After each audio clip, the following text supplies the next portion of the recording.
Binge the full week ad-free over at patreon.com/inspired disorder. What you manifest in your mind, you can bring to reality.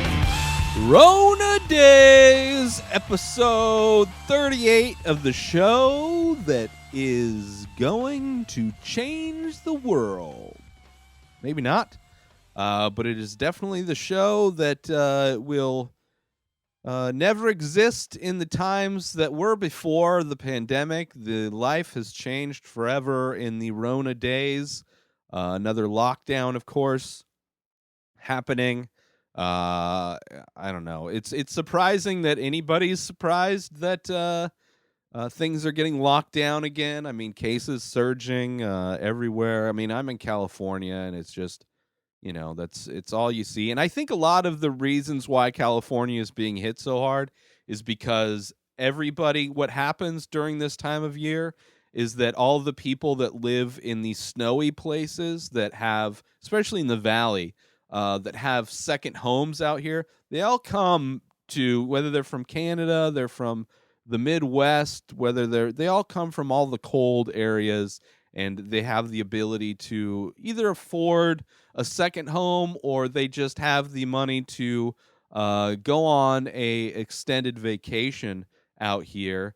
And I think they're all bringing their COVID to California. Since we have great weather, they're bringing their illness. And then, of course, the essential workers, all the people that work at the restaurants and hotels, and people that are forced to drive Uber and Lyft and delivery, all the people that are forced to work during a pandemic because the government doesn't give a fuck about individuals. They only really care about giving big corporations all of the money to help them survive. That's why I believe our numbers are surging. And there's just a general disregard for the fact that pandemic is still ongoing during the holidays. There's so many neighbors around me that had parties, just tons of people over. Even people I know that tend to be pretty cautious about this thing are more social than ever. So it's, while some people are able to live inside of a bubble during this time, like a legit bubble, my bubble's made of mesh, made of fishnet. And so it's pretty much out of my hands, but I'm still trying to do the best I can. So I've been staying home, ordering my groceries like a good dude, trying to use the Target pickup drive up thing, even though they shorted me on a bunch of grocery the last time I went there. So, and then they make it a huge hassle to get a refund or to dispute charges. So I'm still waiting. It's been 4 days since they did not give me groceries that I paid for. It's been 4 days, and I still haven't gotten a refund yet. So I don't know if I'll be using the Target drive-up service again ever. I'll just stick to Instacart and just do my shopping that way. But I've been staying in, watching Christmas movies. 'Tis the season. There's the sequel to the that one Santa Claus movie that came out last year with what's his name from Bird on Wire. It's kind of I don't know. I've been putting on Christmas movies in the background. I'm actually going to be doing a top 5 list of my favorite Christmas movies on Saturday. So if you're more interested in my favorite Christmas movies, I highly recommend going over there and checking it out. They did release a new season, I guess, of the movies that made us. This time it's the holiday movies that made us, which is kind of interesting because they only featured 2 holiday movies. They featured Elf and The Nightmare Before Christmas, which I enjoy those behind-the-scenes documentaries on how the movies were made. I think they're well done. I enjoy seeing the behind-the-scenes on these movies, kind of features that you would get in DVDs back in the day. But then you look at the original series, the movies that made us, And there's 2 Christmas movies in that series already because they covered Home Alone and Die Hard in that first series. So it's kind of interesting that they released a Christmas themed version or holiday themed version of that documentary series, but only 2 episodes. So that was a little disappointing, but it is what it is. But it's kind of I enjoy watching Christmas movies this time of year. As I've moved farther and farther away from working in retail, where I mean, this time of year, aside from pandemics and just politics and all that stuff, human beings, I would assume Christians, people that celebrate Christmas, turn into the worst human beings on planet Earth.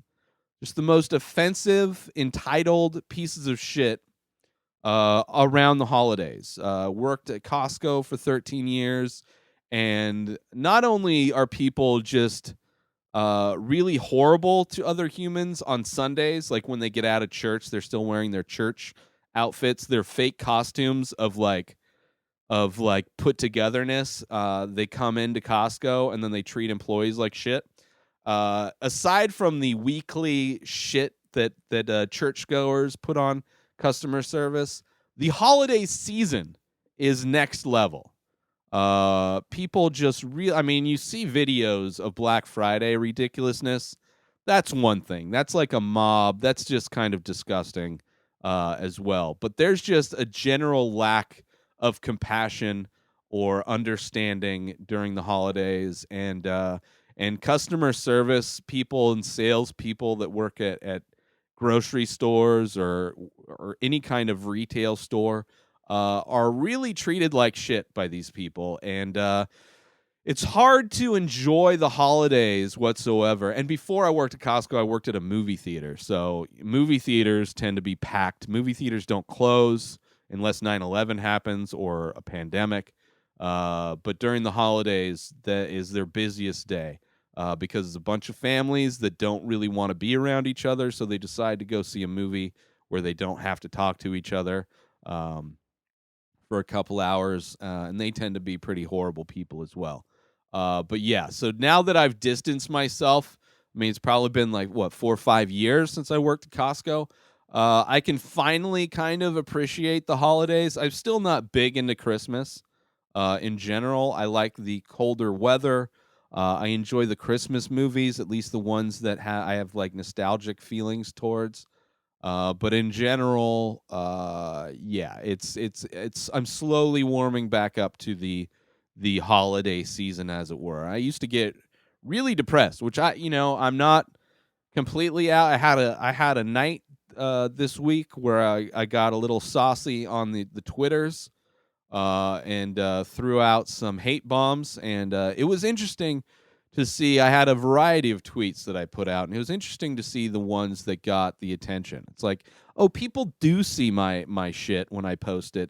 They just don't react to it unless I'm talking shit about somebody that they either don't agree with or agree with. It's a very interesting kind of an experiment that happened the next morning when I saw the tweets that I wasn't that drunk, but I get a little saucy sometimes when I'm drinking, and it's like, fuck everything.